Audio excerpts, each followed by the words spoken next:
What is going on, everybody, and welcome to the Tuesday edition of the Stokastic NHL Strategy Show. I'm your host, Josh Harris. We have a 13-gamer on tap tonight to the NHL schedule makers. 4 games last night. You either had Rangers or you didn't. I didn't. That was fun. Rangers power play was just fine. Gabriel Perreault with listen, I'm a big Perreault guy, but that no-look feed to Mika Zibanejad was filthy.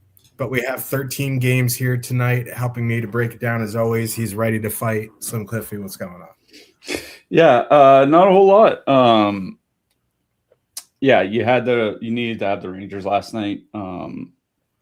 Washington had a big game.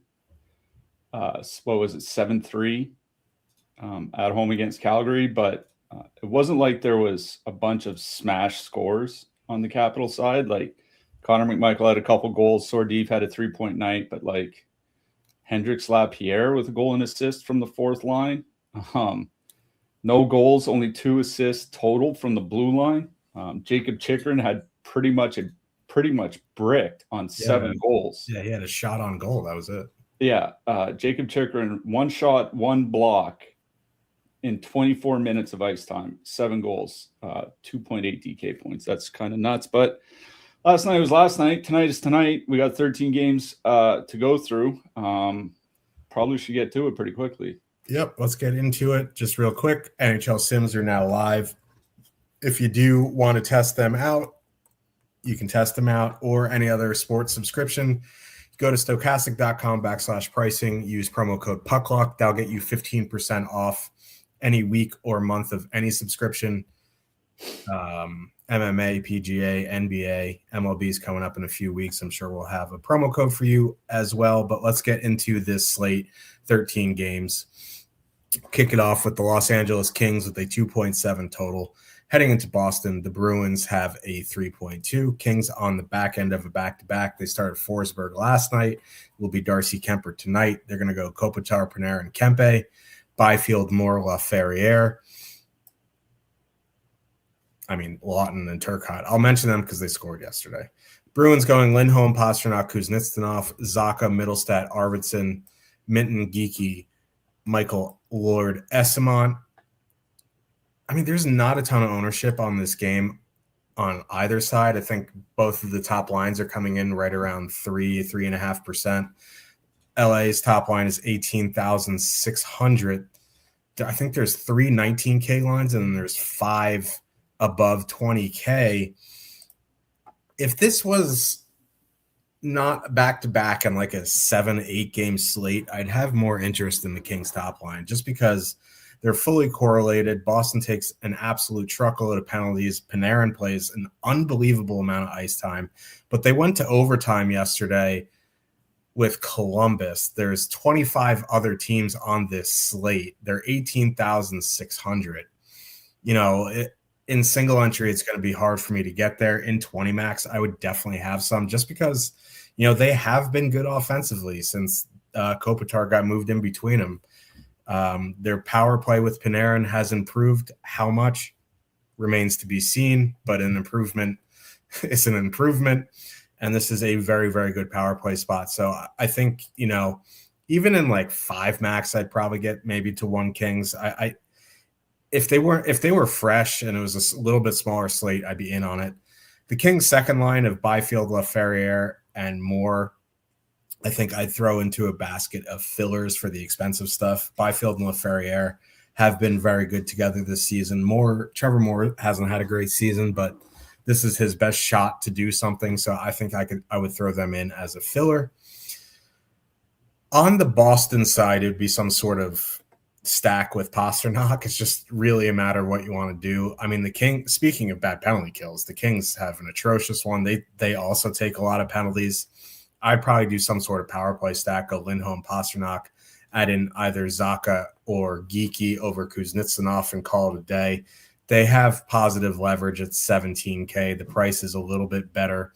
You know, you throw You throw Zaka in there instead of Kuznetsov, it's 17.5, still $1,100 cheaper than the Kings top line, right around the same top two. So I'd probably lean Bruins here, and I'd do some sort of power play stack.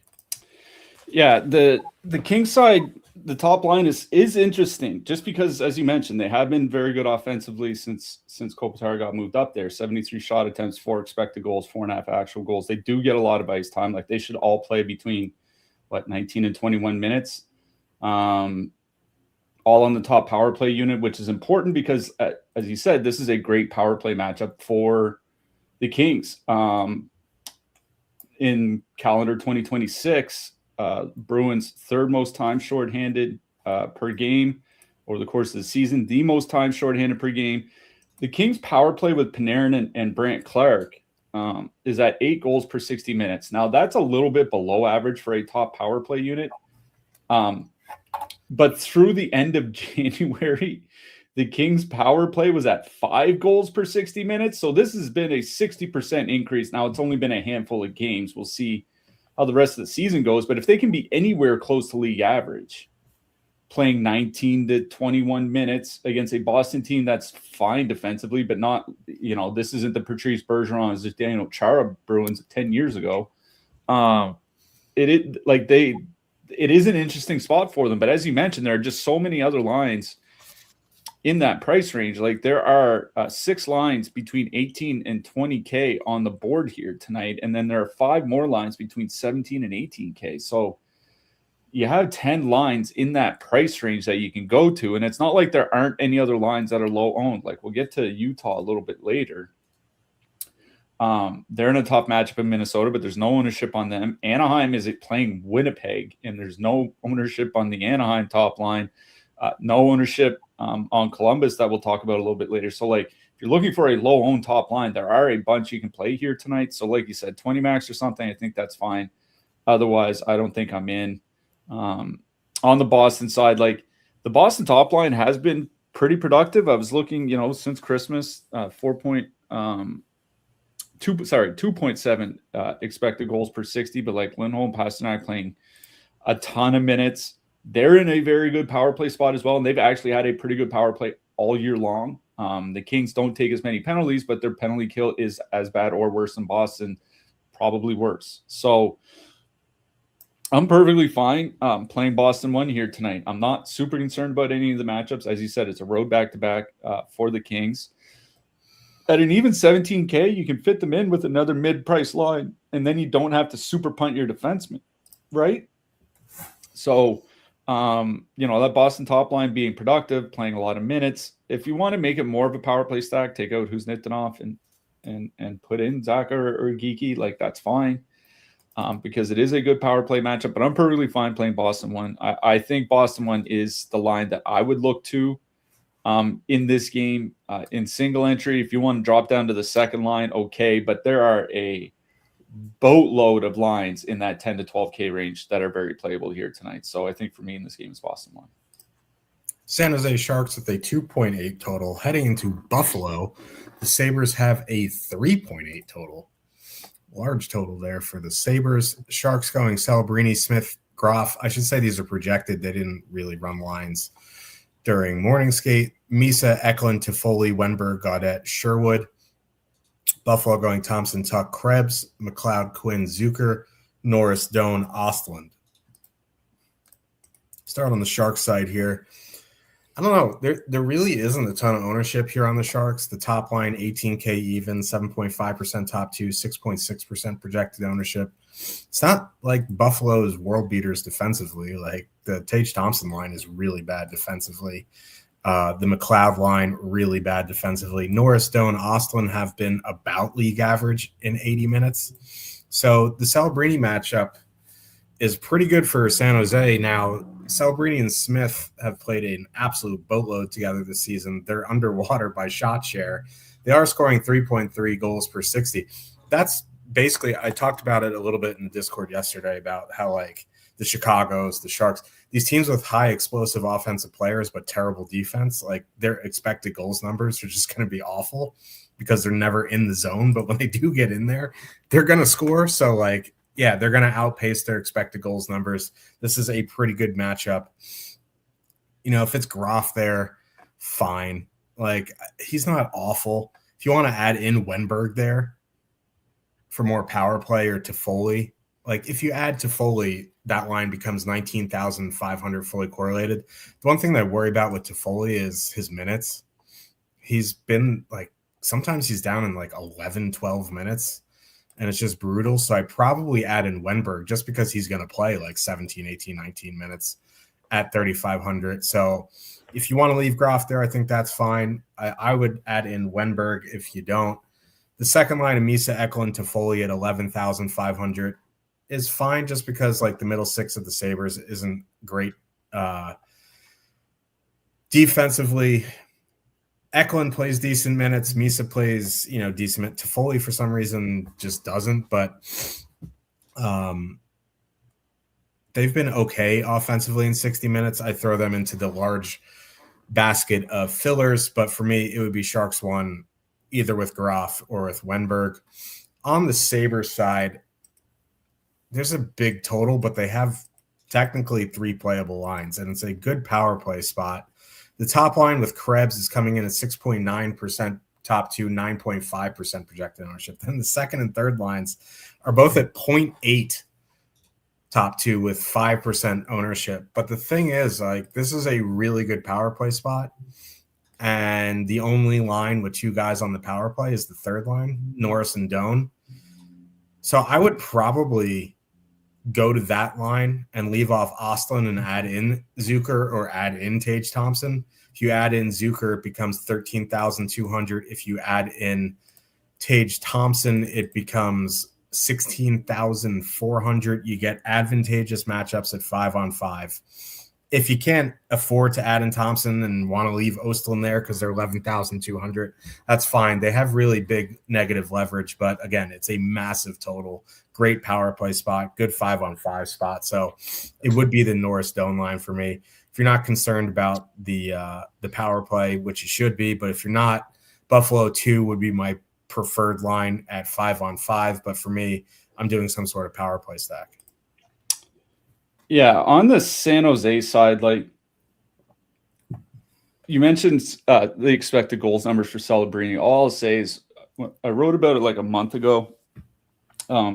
Going back to last year, scoring chance creation per shot attempt, Celebrini was first in the league.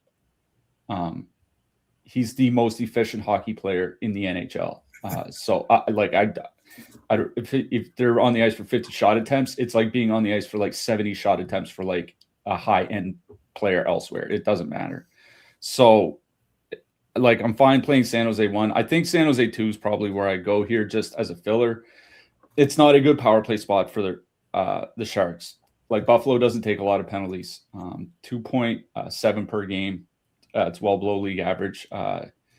In calendar 2026, the penalty kill has generally been pretty good all season. It's slid a bit since January 1st, but sliding a bit is still 7th by goals against per minute. So, like, it's not a good power play spot for San Jose. So I'm not super concerned about power play correlation. Obviously, playing the Sharks without Celebrini is scary, but that Misa Toffoli line is at 3.1 expected goals, 2.8 actual per 60. Now, they don't get a ton of ice time, which is why I think they're fine as a filler. But that's probably where I go on the San Jose side. Overall, like, I'm not super keen on playing the Sharks here. Obviously, this is a Buffalo game for me. The Buffalo top line, like, this is a very good power play spot for the Sabres. Rather than play the depth and add in Thompson, I'd rather play the top line and add in the depth. You know what I mean? That's just fair. For me, like, Alex Tuch has been a point per game player over his last 15 games. He has 15 points in his last 15 games. Obviously, he's a big time threat, even shorthanded. Even though he doesn't get power play time, like, he's still been a point per game player over the last month of game action. That line together is at 3.4 expected goals for per 60 minutes. Like, they've been tremendous. So I'd be more tempted to do like Thompson Tuch plus Doan or Thompson Tuch plus Norris or something like that. just playing Buffalo 1. Thompson and Tuck get 19 minutes a game. I'm not worried about any of the matchups from the San Jose side. I have no issue playing the Buffalo depth, but all that negative leverage from a filler line, when it's such a big slate, like that's just what's kind of killing it for me. So I would prefer to go Buffalo 1. So for me in this game, it's Buffalo 1. If you want to take out Krebs and put in like Doan or Norris or something like that, I think that's fine. But for me, this is a Buffalo 1 game. That is fair. Pittsburgh Penguins with a 2.6 total heading into Carolina. The Hurricanes have a 3.5. Without Malkin, Pittsburgh are jumbling their lines. They're going Raquel, Rust, Chinnikov, Novak, Mantha, Ville Koivunen, and then Kindle, Soderblom, Avery, Hayes. Carolina going Aho, Svechnikov, Jarvis, Stankoven, Hall, Blake, Stahl, Martinuk, Ehlers. There is no ownership on either side, really. I mean, both top lines are 1%. The Pittsburgh second and third line didn't even register a top 2 stack percentage. It's like, it's just a tough matchup, but like, I guess Pittsburgh 2 at 9,200 is fine as a filler, like for the super expensive stuff, like a 2-man at Novak Mantha, I think is fine if you're doing something above 20K for your top line. Like the top line of Raquel, Russ, Chinnikov interests me, just not in this matchup on this slate. Like, even if they get the top line for Carolina, they've been just slightly worse than league average by expected goals, better than league average by actual goals. The Stahl line, the same. So, at 15,700, they're playable in MME in single entry. I'm probably out on Pittsburgh. Maybe a 2-man of Novak and Mantha. On the Carolina side, this is a pretty terrible power play spot. Pittsburgh does have a good penalty kill. So that top line at 21,200 with a 7.8% top 2 and 1.1% projected ownership, like just from an ownership standpoint, I would consider them an MME. They would have to get there in 5-on-5, which is certainly possible. I don't think, Raquel, Rust, and Chinnikov are going to be anything special defensively. Stu Skinner's in net. He's been their better goalie, but, 21,200, I want the good power play matchup as well. So for that reason, I'm probably going to the second and third lines. Stankoven, Blake, and Hall in 350-plus minutes have been unbelievable together. Ice time's always a concern with them, but there's no concern. There's no matchup concern here. If you want to go to the Stahl line, I think that's fine as well. Save 700. They've been great. I prefer Carolina 2. I probably go Carolina 2, Carolina 3, Pittsburgh 1, Pittsburgh 2. Yeah, I'm not playing Pittsburgh 1. I don't care what 5-on-5 line they see. They're going to see Jacob Slavin. That's just a hard pass for me. Wrong right? slate. Wrong slate for this behavior. Yeah. Pittsburgh 2 is interesting because Koivunen and Novak played a fair bit together early in the season before Koivunen got sent down to the AHL. Now, they generally had really good play driving numbers, but they weren't finishing, which is obviously the problem. You need to be able to finish to accumulate DFS points. Funny how that works. But Koivunen and Novak over 100 minutes together, 64 shot attempts, 2.8 expected goals, 2.9 actual. That's not bad. And they'll avoid the Slavin matchup. And there are a ton of expensive lines that you might want to play here tonight. Tampa Bay, Edmonton, Colorado, and so on. So if you need a sub 10K line for whatever reason, this is one I would go to. Absolutely. Just because Carolina's still giving up quite a few high danger chances when Slavin's not on the ice. And that's a matchup that I think Pittsburgh's depth, like Novak has been very, very good this year. I was looking this morning, Anthony Mantha has as many 5-on-5 points since January 1st as Connor McDavid. He's been absolutely wildly good this year. That is a depth line, a super cheap line that I don't mind playing if you are playing incredibly expensive Colorado or Tampa Bay or whatever. But that's it. On the Carolina side, I'm not playing the top line in a very bad power play matchup at their price. So it's Carolina 2 for me. the Stank Oven line. Since January 1st, they're at 3.8 expected goals, 3.7 actual goals per 60 minutes, 12,300. So if you want to play an expensive defenseman tonight, they fit in very well with your Buffalo one, Boston. Boston one, Florida, those types of things. So it's both second lines for me in this game, and it just depends what you want to pair with them. Detroit Red Wings with a 2.8 total heading into Florida. The Panthers have a 3.1. Dylan Larkin is out. Detroit going Cop, DeBrincat, Kane, Casper, Finney, and Raymond. Florida without Reinhart and Marchand are going Lundell, Luostarinen, Rodriguez, Bennett, Verhaeghe, Tkachuk. This is a game. Detroit won with Cop, Kane, DeBrincat, 15,600, 4.8% top two, 7.8% projected ownership. I don't really want to play negatively leveraged Detroit Red Wings on a 13-game slate. They have been their best line. This Florida team is just not good defensively. They take a lot of penalties. They do have a good penalty kill. I don't know what the Wings power play is going to look like without Larkin. So I'm probably out on that top line. If you want to get there in MME, I guess that's fine.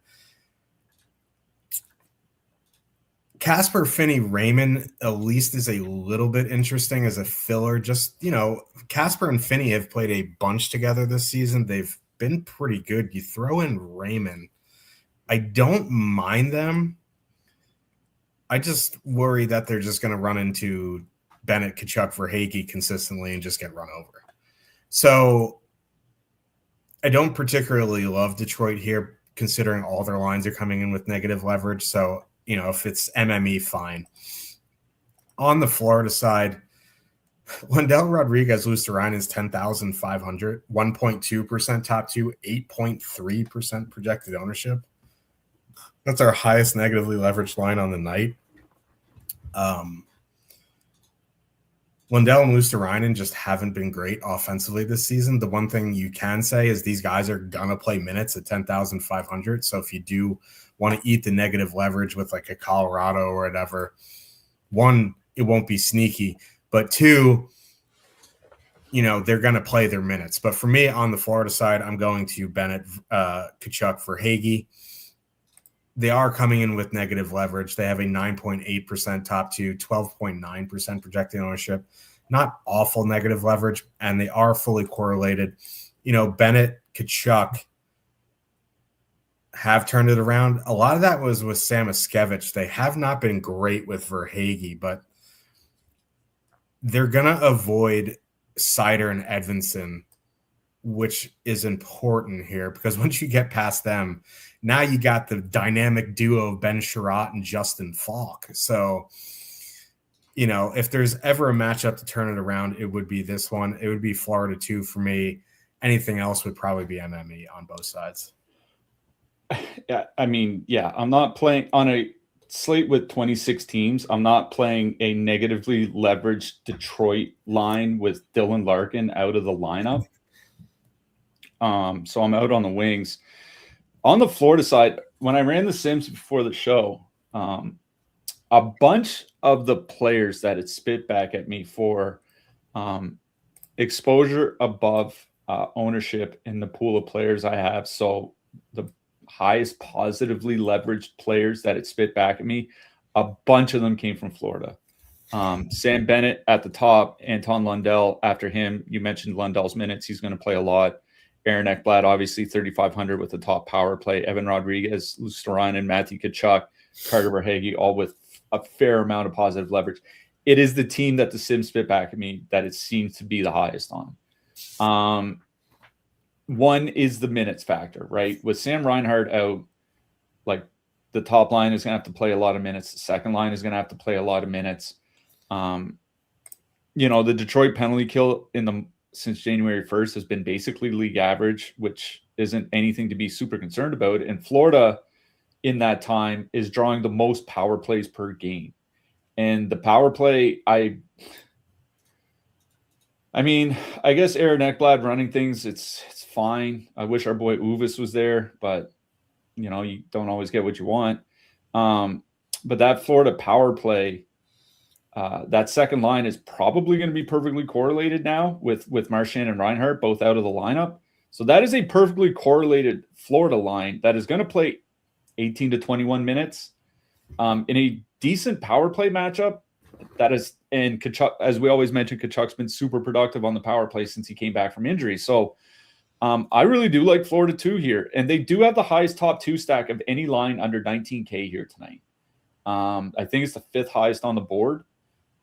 If they're negatively leveraged by 2 or 3% or something like that, I really don't care. So the only line I really have interest in for single entry here tonight is Florida 2. I think they're firmly in play no matter what contest you're in.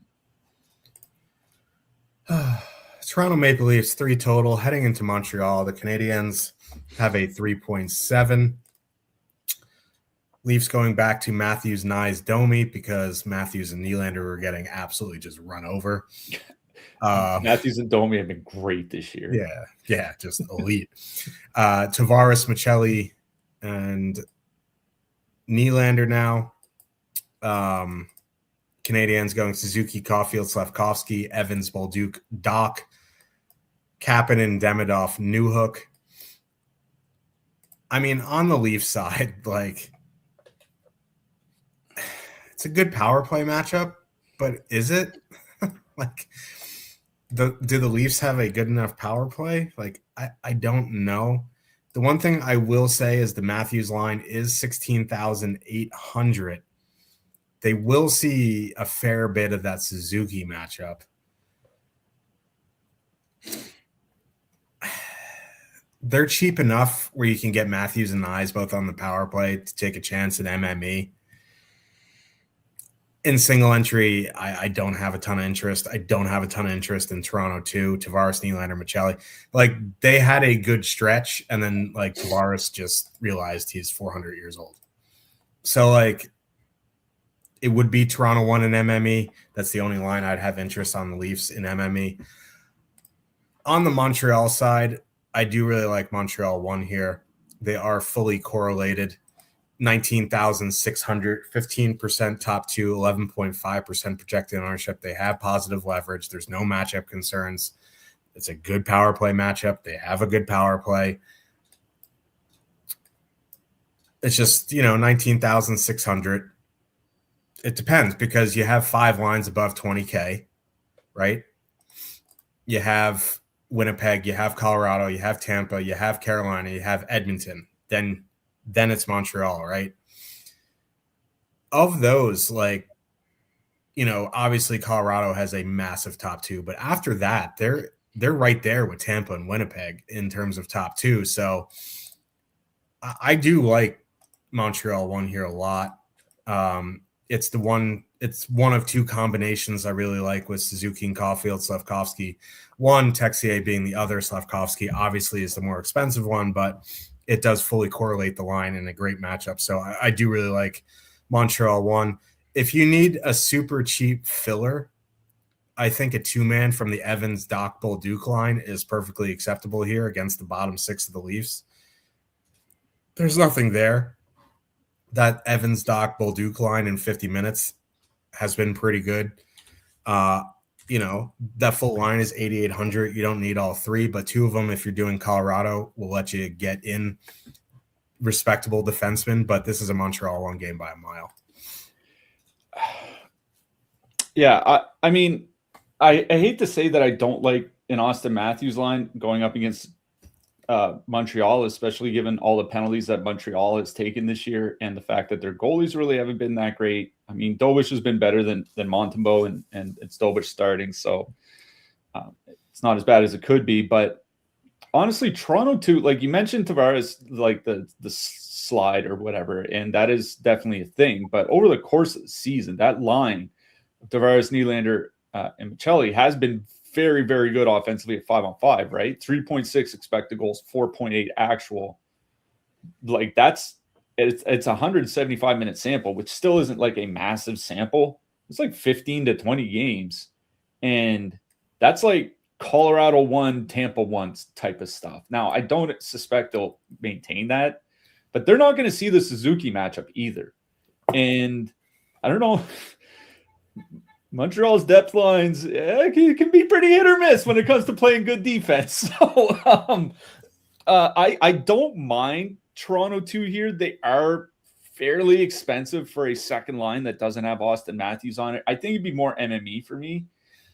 But if I was playing a lot of lineups and it spit back like 2% or 3% Toronto 2, I wouldn't kick it out of bed for eating crackers, if you know what I mean. So certainly don't mind Toronto 2 here tonight in MME. It is the Montreal side that I'm more interested in. That Montreal top line, 15% top 2 stack, fourth highest on the board. There are 3. We'll get to Colorado later. Colorado's ahead of everybody by top 2 stack. And then there are 3 lines right in that price, same price range ish. Montreal has the highest projected ownership.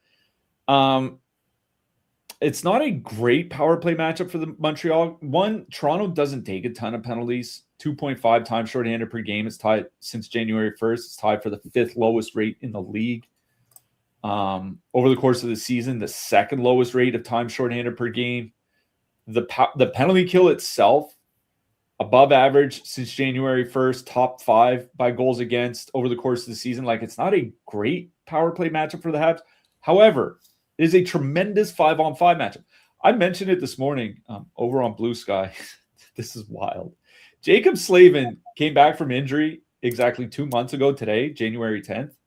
Since then, the Carolina Hurricanes penalty kill is giving up fewer shots against per minute than Toronto Maple Leafs are at 5-on-5. That's 2 months of hockey. This team is a disaster defensively. So I do like Montreal 1. I'm perfectly fine playing them here tonight. I haven't maybe a lineup. I haven't decided if I'm going to play them yet. What I will say is that it did spit back to me a reasonable amount of Montreal power play guys, Hudson, Caulfield, like that type of thing. Not so much the full line stack. But I certainly don't mind Montreal 1. Montreal 2 is interesting. Doc and Bolduc. 2.9 expected goals, 3.4 actual goals in their time together this season. That line's going to play 14 to 16 minutes. As you mentioned, I'm not really worried about anything in that middle 6 from Toronto.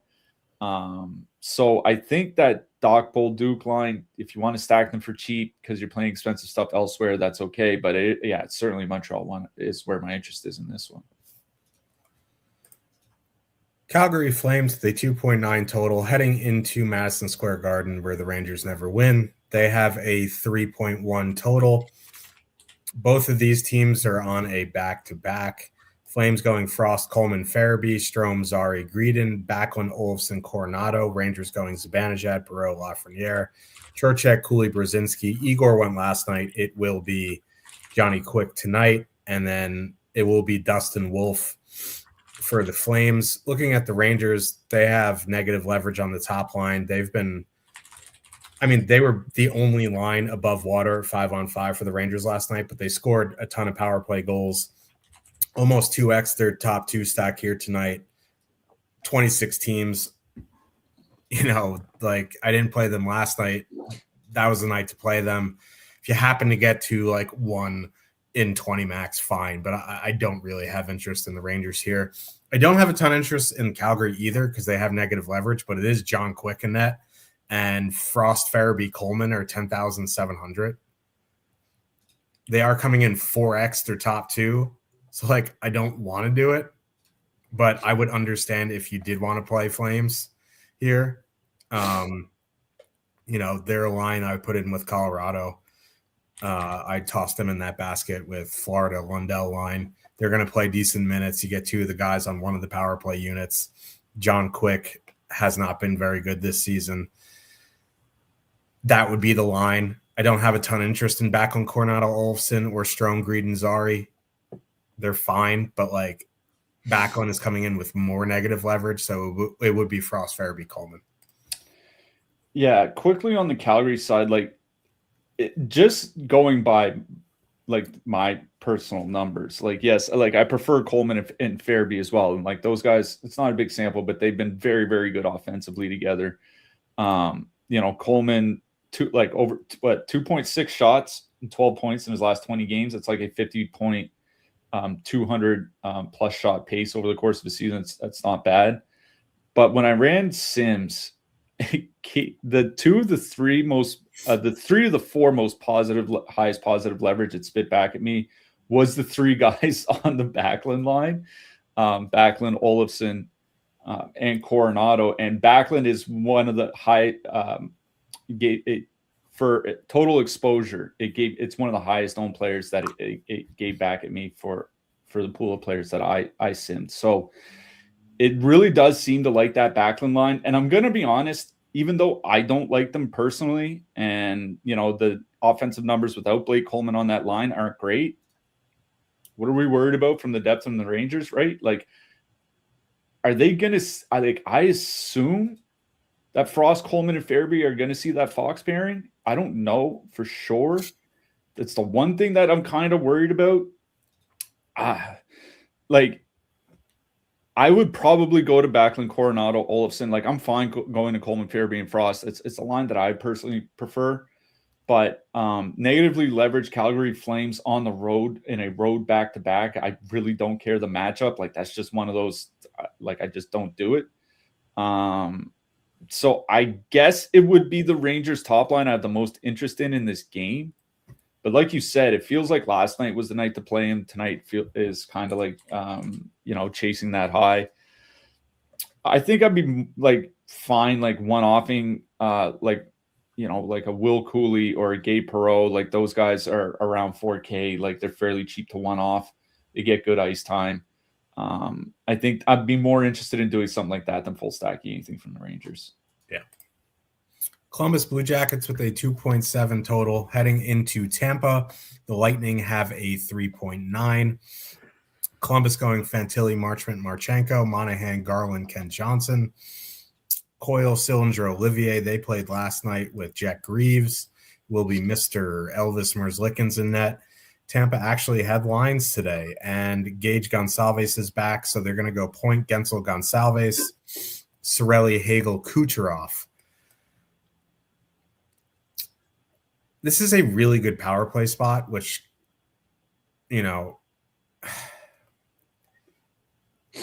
kind of throws a wrench in my plans here, but Cirelli and Hagel on their own in 460 minutes together this season, 4.2 expected goals, 4.2 actual, and now they have Kucherov on their wing, who's having a ridiculous season that doesn't get talked about a lot. That line as a whole is 21,300.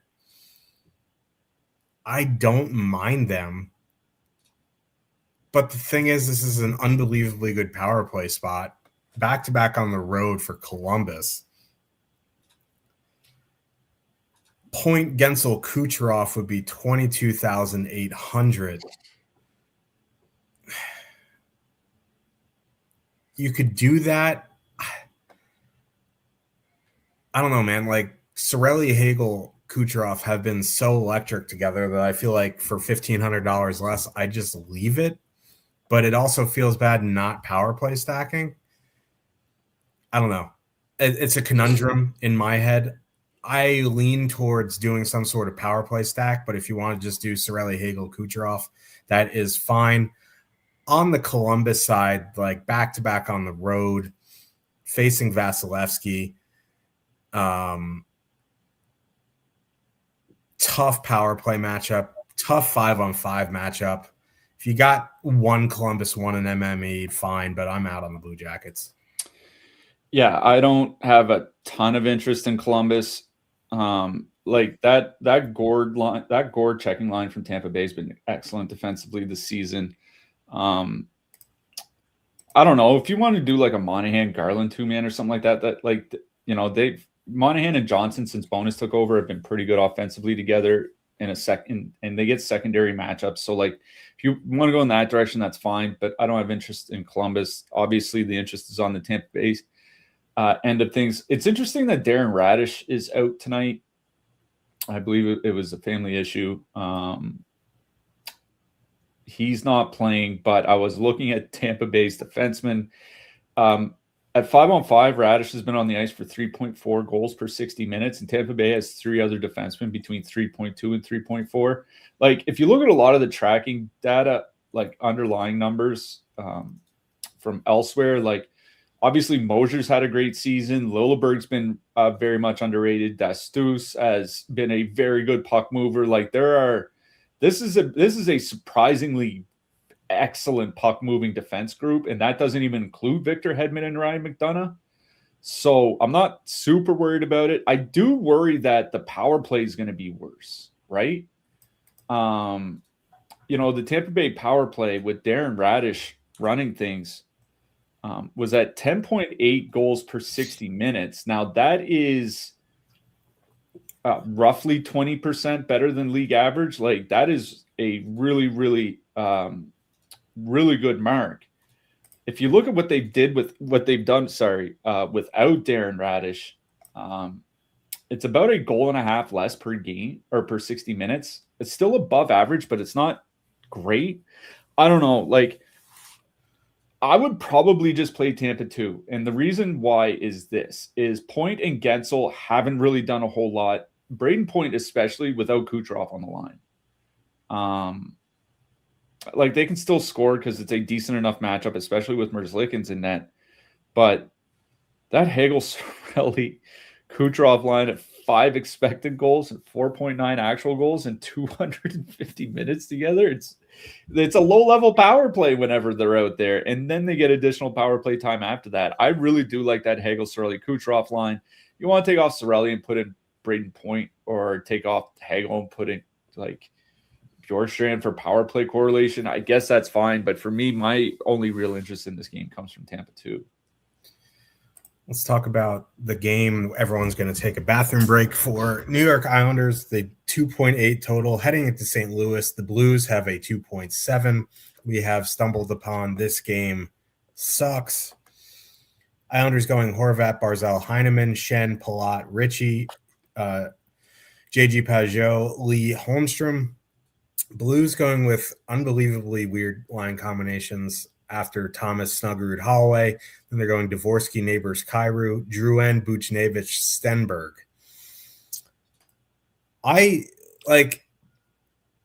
If this was a smaller slate, I'd probably have some more interest in the Islanders. I don't mind their top line at 16,600, 3.4% top 2, 3% projected ownership. Like Horvat and Barzal with Andre Palat there had good numbers. Heineman's a shot bot, which is an upgrade from Palat offensively. I honestly don't mind them, especially if you're doing mid-range stuff. Like in MME, if you're doing some sort of mid-range build, this is a line I would definitely consider.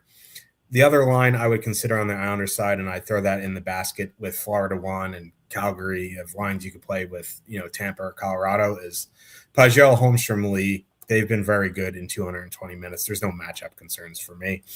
On the Blues side, it would probably be Thomas, Holloway, Snuggerud. 14,200, 1.7% top 2, 2.6% projected ownership. Thomas and Snuggerud are on a power play unit together with Logan Mailloux running it and Johnny Drouin on it. So I don't know, but like Thomas is obviously their best center. Snuggerud and Holloway, not awful by any stretch of the imagination. They've played decent together. 14,200. They're a little bit more expensive than a filler, but if you aren't playing like Colorado or Tampa and you want to fit them in with you probably can fit them in with Montreal 1 if you do some stuff with defenseman and goalie. I don't mind. Dvorsky, Neighbors, Kyrou is a little strange. Obviously, they kind of want to give Dvorsky line mates, kind of like what they're doing with Misa and San Jose. 12,700 is fine. I prefer Thomas, and I have no interest in Buchnevich, Drew, and Stenberg. Yeah, I was looking for power play updates, because last game Broberg was running the power play with Thomas and Holloway in them, and Thomas, Holloway, and Snuggerud were perfectly correlated on the top power play unit. Now, it's not like it's a great power play spot going up against the Islanders, and it's not like St. Louis has a great power play, but it has, Thomas and Holloway actually do have good power play numbers together typically, especially when you compare it to what St. Louis normally does on the power play. So St. Louis one is, both top lines are kind of interesting here. It's just, it's a 13-game slate, right? This is a game with a 5.5 total.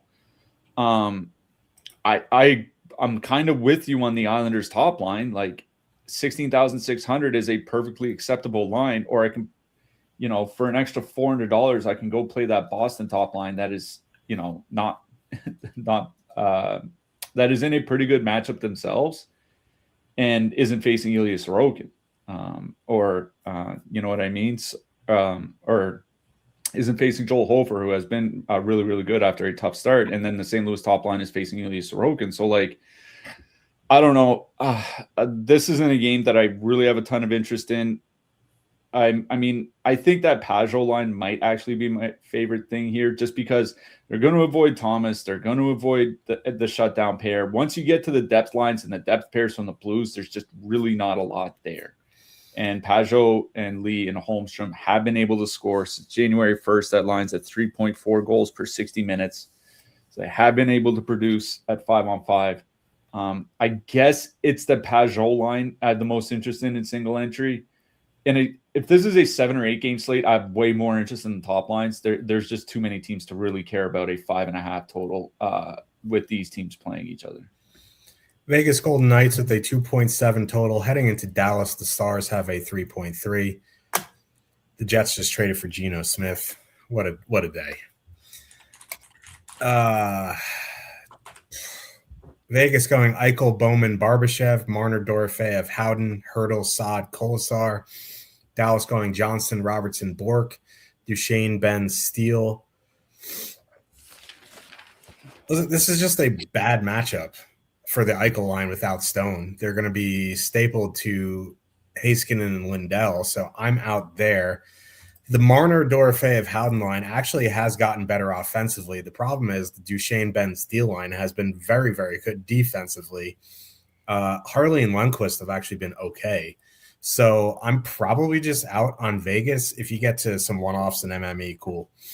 Dallas, at least, is a little interesting just from the fact that Mark Stone is out. So, that top line with Eichel isn't going to be as good defensively. Johnston, Robertson, Bork have been excellent offensively. They haven't finished in 150 minutes, but they have been creating a bunch.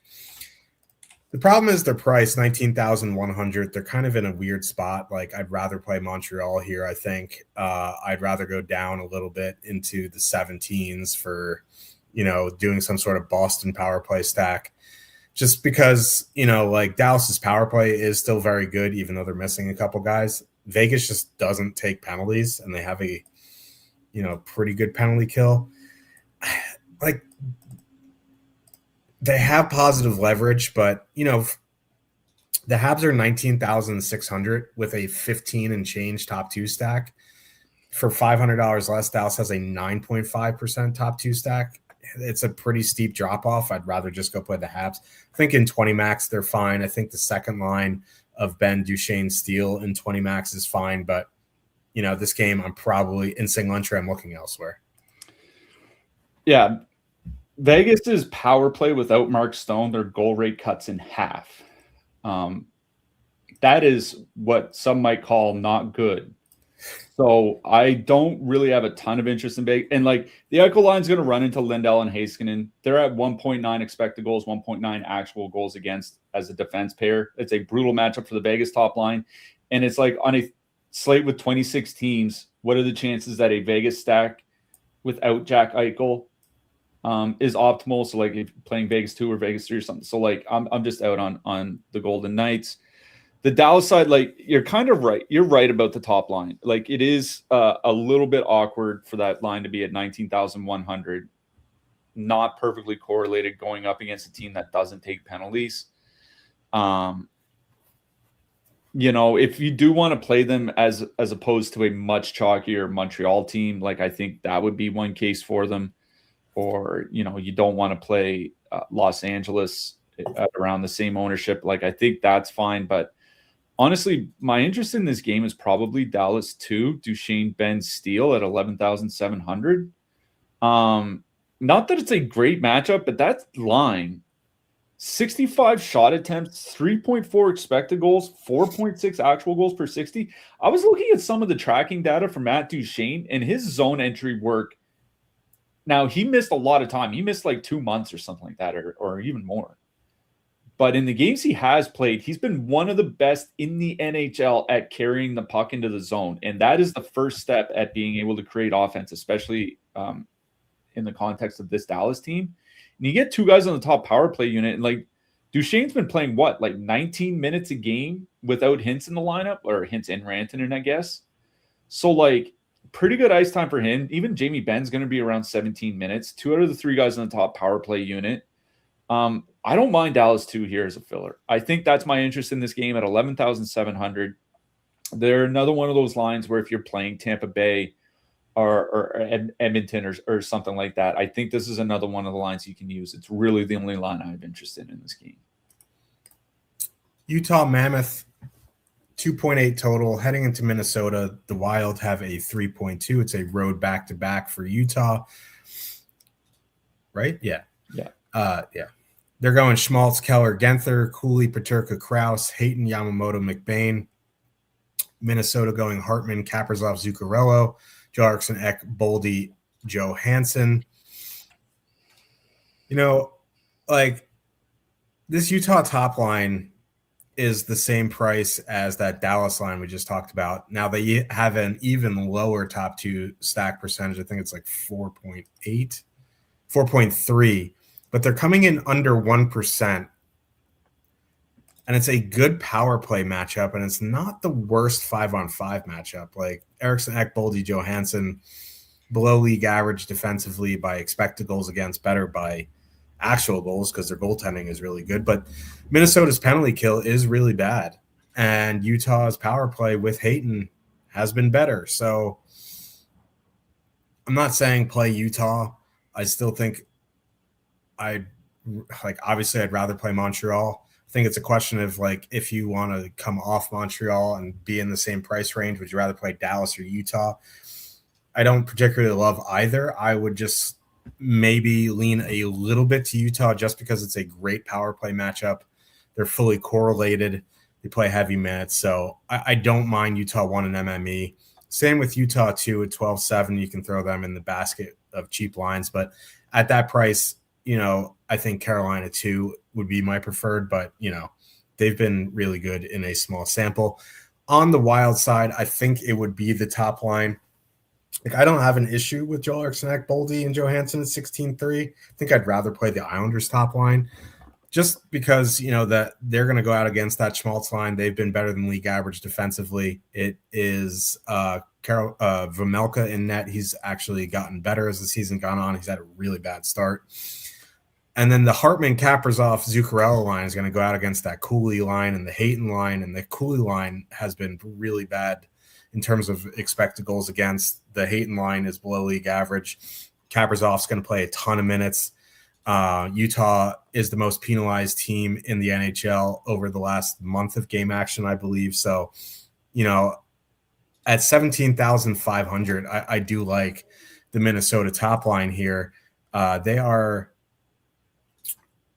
coming in with a 5.4% top 2, 4.8% projected ownership. I honestly don't mind them, especially if you're doing some sort of mid-range build. You probably could fit them with the Islanders or the Blues if you really wanted to. But, I'd throw them in that Boston 1 tier. I slightly prefer them just because of the matchup and back-to-back on the road. But Minnesota 1's my favorite line in this game. Yeah, I don't have any interest in the Utah top line. In that 17 to 20K price range, they're at the bottom of the list for me. And there's actually a line in the next game that is $1,000 cheaper that I'd rather play. So Don't really have any interest in Utah 1. Utah 2, I think, like, they're playable. I don't really have a ton of interest in playing them, though. Jonas Brodin being back for Minnesota, he's been back for a few games now, but that does matter, right? Because now they have two very good defense pairs between Brodin and Spurgeon, and then Hughes and Faber. So whereas, you go into Dallas, if you're a second line, you can avoid Heiskanen and Lindell. You go into Minnesota, you're getting a tough matchup no matter what. Cooley, Peterka, Krause is 12,700. Other lines that we talked about in that price range, like you mentioned, Carolina 2, we just went over Dallas 2. There are other lines that I'd rather, like, one of the Calgary lines, if you don't mind a bit of chalk. Like, there's just other lines in the price range for both of the top two lines for Utah I'd rather play. So I'm out on Utah. The Minnesota side is pretty interesting because one of the problems with Minnesota in the first half of the season was the power play, right? The power play was great for like 2 weeks to start the year and then sucked for like 2 months after that. Been a completely different story with Quinn Hughes there. 11 expected goals, 13.1 actual goals per 60 on the power play with Quinn Hughes running things. And as you mentioned, Utah taking a truckload of penalties, as you might say, 3.5 per game, 3.5 times shorthanded per game since January 1st. It's the most in the league, tied for the 9th most time shorthanded per game in the league this season. So a great Minnesota power play against a team taking a ton of penalties, a team that is playing a road back-to-back on top of that. Like, I really do like Minnesota 1 here. Minnesota 2 with Marcus Johansson coming back. Like, I do think they are playable, but in what is a pretty good power play matchup, I don't want to leave off Kirill Kaprizov. So I'd be more inclined to take off Ryan Hartman from the top line and put on Boldy, make it a triple winger stack, or put in Eriksson Ek for your winger, center winger stack. I'd be more inclined to do something like that than playing Minnesota 2. But that Minnesota top line coming in with a bit of positive leverage at 17,500. Now, it's still not a great matchup against Utah. I just think it's a pretty good power play matchup, and considering there's low ownership at a modest price. And that Minnesota top line, 3.2 expected goals, 3.1 actual since Quinn Hughes got traded to Minnesota. They've been very good offensively at 5-on-5, and the power play's been great. So for me, Minnesota 2 is fine. I imagine got to get this win is probably going to play Minnesota 2 and win 5K here tonight. So congrats to him on his bank. But for me, it's Minnesota 1. And if you want to turn into a power play stack, that's fine. Yeah. I mean, he's going to play Minnesota 2 and Chandler Stevenson and just run everyone over. Anaheim Ducks with a 2.9 total heading into Winnipeg. The Jets have a 3.2. Ducks going Carlson, Kreider, Gauthier, Granlund, Killorn, Seneca, Paling, Vetrano, McTavish. Jets going Scheifele, Connor, Velarde, Lowry, Perfetti, Iafallo. I'll start on the Jets side just because, like, this is it's a really good spot for the Winnipeg top line. The problem is they're more expensive than Colorado 1. And they're not great at 5-on-5. They are power play merchants, and this is a dandy of a power play spot. But, like, we'll talk about it in the next game. Like, I'm not really worried about Colorado shooting on Connor Ingram. You know what I mean? And I don't know. They have a 15 and change top 2 stack and 3% projected ownership. So, like, that's the reason to play them, because, like, everyone's just going to gravitate towards Colorado if they go up that high just because they're $300 cheaper. But if I was 20 maxing, I'd probably be over the field on that 3%. It's a great power play spot. It's just a price that I don't want to pay in single entry when Colorado is cheaper, when Edmonton is cheaper, when, all those other lines in the 17 to 20K range. You know what I mean? So in theory, it's a great spot and a great matchup. It's just hard to get there with them being the most expensive line on the night. The Duck side is interesting because no one, and I mean no one, is playing the top line. Carlson, Kreider, Gauthier, 18,100, 3.4% top 2, 0.8% projected ownership. They've been excellent together in 70-minute sample. I know it's Hellebuck, but like, so like it's a pretty good power play matchup. You know, the one concern is that 18,100, you want to get them consistently 18 to 21 minutes. You know, they might only play 17, and that's the one drawback, but they're fully correlated. You know, they are going to see Morrissey, but no one's playing them. I'd rather play them than Utah. I'd rather play them than Dallas. So it would be Anaheim 1 for me. Both top lines in this game are definitely playable. Don't have a ton of interest in the second lines. You know, Granlund, Seneca. Like, Granlund to me is overpriced at 5,300, so I'd probably just stick to the top lines and call it a day. Yeah.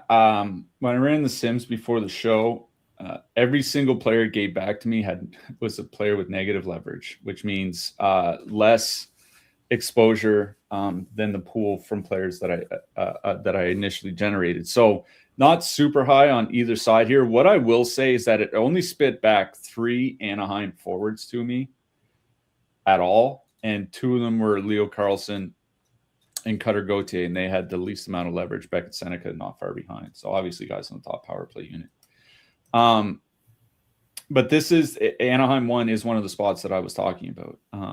The Anaheim top line hasn't played a ton together, just under 70 minutes, but 78 shot attempts, 3.8 expected goals, 5 actual goals per 60 minutes. I don't know if anybody's looked at Winnipeg's top line's defensive numbers this year, but they are bad, quite bad. Now, this is one of those matchups where you can make an argument for both top lines, I think, just because both top lines are very good offensively and both top lines are very bad defensively. On the Winnipeg side, like you said, in a nutshell, I do like the Winnipeg top line quite a bit here tonight because they've been great at 5-on-5 offensively.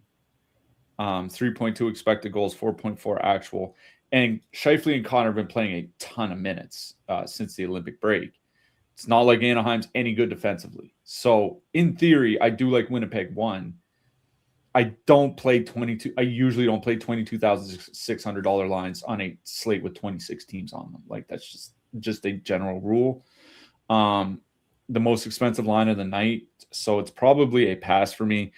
If anything in this game, it would be Anaheim 1. Like, I'd rather play them than Utah. Rather play them than San Jose, I'm going to be honest.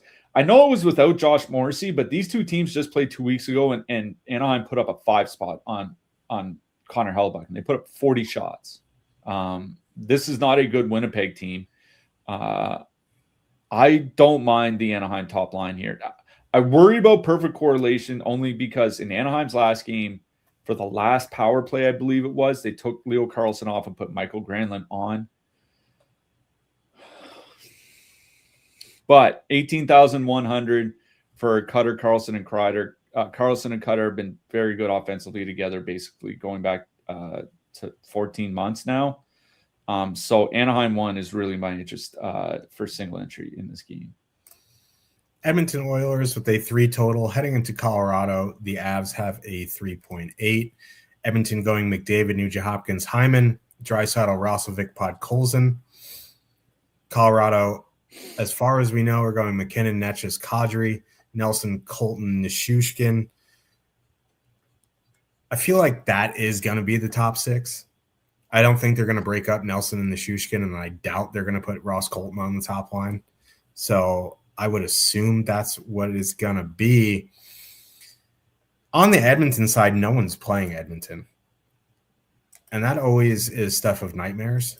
McDavid, Hyman, Nugent Hopkins, 21,100, 7.8% top 2, 0.8% projected ownership. And McKinnon, Netchus, X have not been good defensively this season. I don't think Kadri is going to change that. I don't think I'll get there in single entry, but that line coming in under 1% is horrifying. I would certainly be over the field in MME if I was MMEing. on them just from the sheer fact that they're matchup proof. They can destroy a slate. They're fully correlated. Now the Avs have an excellent penalty kill, but it's one night of hockey, and it's Connor McDavid. So, just from an ownership standpoint, that makes them an elite play here tonight. Draisaitl, Ralstovic, I guess, is fine. Podkolzin, that line's 14,400. They're all right. I'd probably just two-man them if I would play them, but it is Edmonton 1 on the Edmonton side. The Colorado side's interesting. They're 22,300. They have the highest top two on the night, which isn't super surprising. 24.5% projected ownership, or top two, 12.3% projected ownership. Obviously, we'll see McKinnon over 20% in some contests. It is Connor Ingram was in the starters net this morning. He hasn't had a great season. I wonder what Kadri does for the power play, because it hasn't been great all season. It was the best with Landeskog. He's out. Then it's better with Nichushkin, but he's on the second unit. Kadri's familiar with all these guys. It just depends if you want to spend up, because if I'm spending up over 20K, it's going to be between Tampa, the Cirelli line, and Colorado. I think you can play Winnipeg too as well, but I just prefer Tampa and Colorado here. I do really like Colorado. They're my favorite line on the board. I don't care that the McDavid line has been fine defensively. They still have goalies wearing Oilers sweaters. Maybe Connor Murphy helps their penalty kill even more. I don't know, but I do really like Colorado 1. I don't think I'm going to spend up over 20K, but if I would, it would be between Colorado 1 and Tampa. The second line, I think, is fine. Nelson, Nichushkin, Colton, they've been pretty good in 100-plus minutes.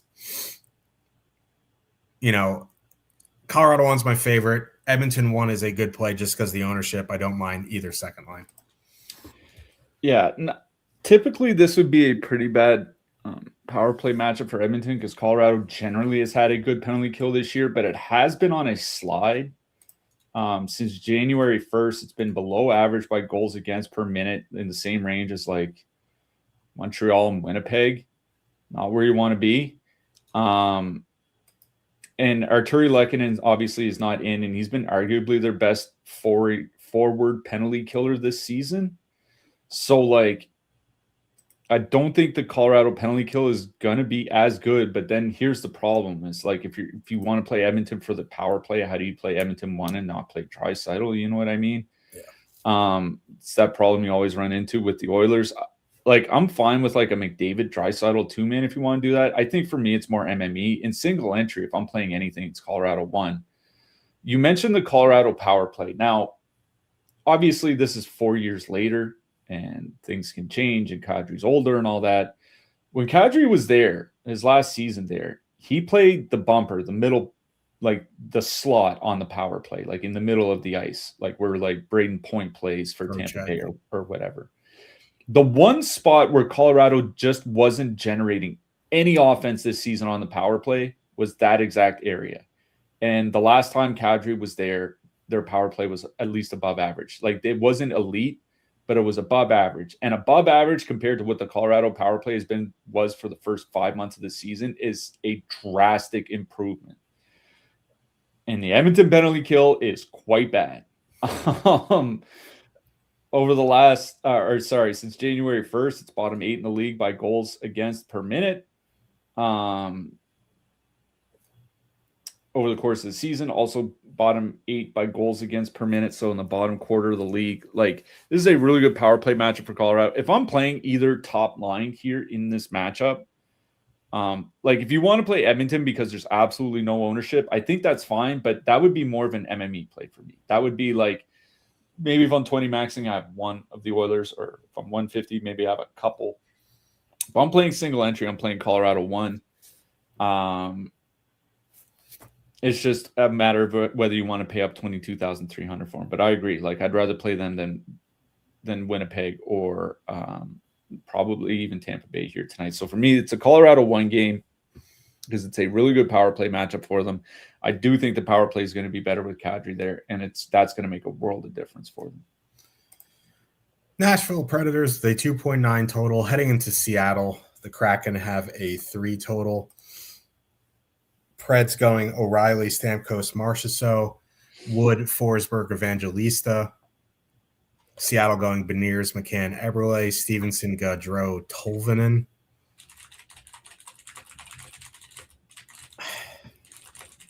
It's like that Nashville top line is fully correlated in a very good power play spot, but Marchessault sucks. And that line's 15,800, a similar price to Seattle's top line, and I'd rather play Seattle. Wood, Evangelista, Forsberg at 15K is a little interesting, but again, like 15K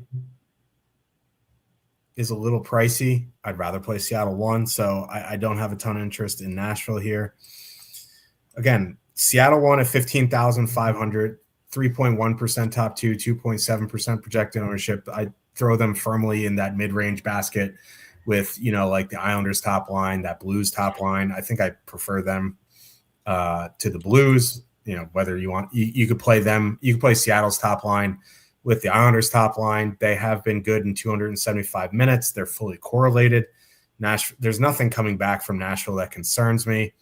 That power play unit with Vince Dunn and Chandler Stevenson actually probably has been their best power play unit since they've come into existence. So I don't mind Seattle 1 as a mid-range build. That's really about it. Yeah, on the Nashville side, there are some one-offs I don't mind. Like, I certainly don't mind playing a one-off Philip Forsberg. Him and Evangelista have been really good together this season, even without Ryan O'Reilly. 69 shot attempts, 452 against in their ice time together. Forsberg, he's expensive at 7,300, but if you are one-offing, I think that's fine. Matt Wood at 2,900. I know it's awkward to one-off at center, but he played, I think it was like almost 16 minutes in that last game, and he's playing with Nashville's 2 best wingers in Forsberg and Evangelista. And they're going to get depth matchups. I mean, I don't think it really matters from Seattle, but they're going to get depth matchups. So, if you need a one-off in your utility, I think Matt Wood at 2,900 is perfectly fine, but I don't think I'm stacking anything from the Nashville side. It would be the Seattle side I have interest in, but at 15,500, there are a lot of lines in that price range that you can go play. There's the super chalky Rangers that we talked about.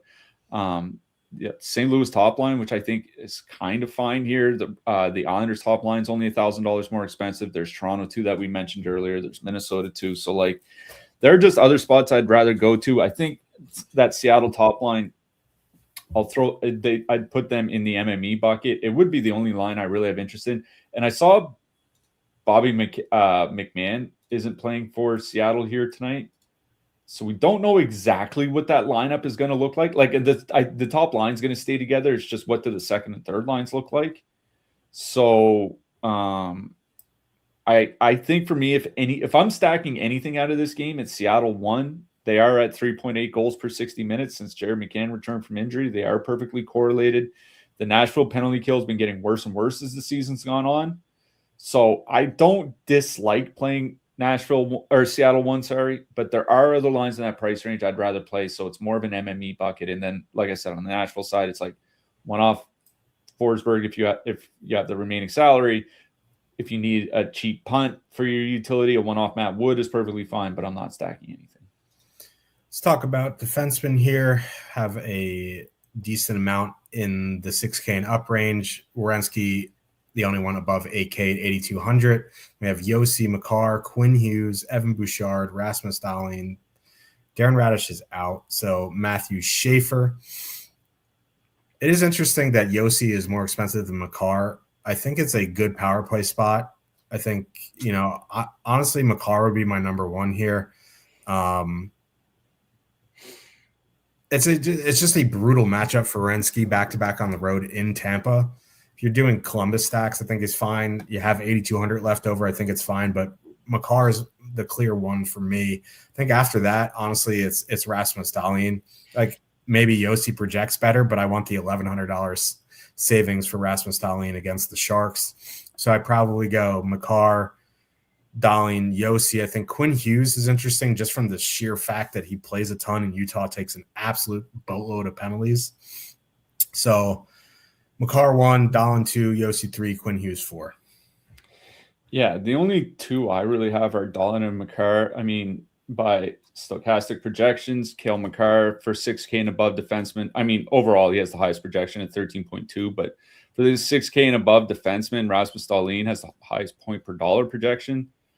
Those are the two that I would look at. It just depends on what your salary needs are, because Dahlin is $1,000 cheaper, but Makar at only 7,500 in what should be a pretty good power play matchup for Colorado. Is very and just a high-paced game, generally speaking, is one that stands out to me. So Makar and Dahlin for me. In the mid-price range, I mentioned in the chat earlier, as far as Montreal goes, like if I'm just one-offing a defenseman from the Habs in the 5K range, it's Dobson. If I'm stacking the Habs, I'm putting Hudson with them just because of that power play exposure. Charlie McAvoy certainly is a guy that stands out. He has a top 5 projection for defensemen between 4 and 6K here tonight. Josh Morrissey in a very good matchup against Anaheim. Like, I'm not so super stoked on stacking the Jets. I do think playing a one-off Josh Morrissey is kind of fine here in case it's just like a 3-1 win, but he's involved because he plays so much, plus the power play and all that. Moritz Seider, I'm not super keen on Detroit, but it's not a terrible matchup against Florida. But honestly, I'd rather play McAvoy or Morrissey in that price range.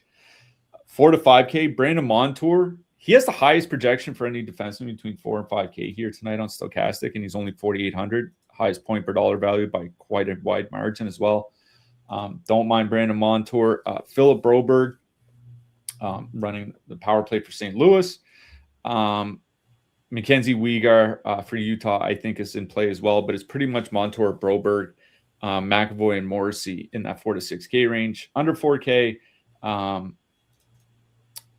Victor Hedman has the top projection now that he's on the top power play for Tampa at 3,600. I still don't know. I still don't think he plays a ton of minutes, but it doesn't really need to. Darnell Nurse has a solid projection in that Colorado matchup. Brent Burns does as well. Keandre Miller with no Shane Goss to spare. Keandre Miller at 3,400, I think makes a lot of sense. Bowen Byram for Buffalo, I think is perfectly fine. Dylan Sandberg as well has a top 5 projection for defensemen under 4K. If you're looking for punts, JJ Moser from Tampa Bay, I think makes a lot of sense with no Darren Radish playing and no Eric Chernak playing. So JJ Moser at 2,800. Kevin Ball from Calgary. Olin Zellweger has a strong projection for a cheap price as well. And Alex Nikishin running the power play for Carolina. Let's talk about goalies in the top range. Like, I would imagine Vasilevsky has the top projection. It's just 8,500. That's more of a cash game play for me. The 2 guys I'm eyeing in that top range are Jeremy Swayman and Philip Gustafson, both at 8,100. Kings back-to-back on the road for Swayman. Utah back-to-back on the road for Gustafson. Don't mind Sorokin. Then you're getting under the 8K. Honestly, don't mind Tarasov. I like maybe some shot volume concerns there, but Florida's pretty bad defensively, and Tarasov's been their better goalie. Connor Hellebuyck at 7,800 is playable. Don't mind the Seattle starter, especially if it's the Cord at 7,800. And then going down into the cheaper guys, Dustin Wolf against the Rangers back-to-back. Don't mind Joel Hofer at 7,400 against the Islanders.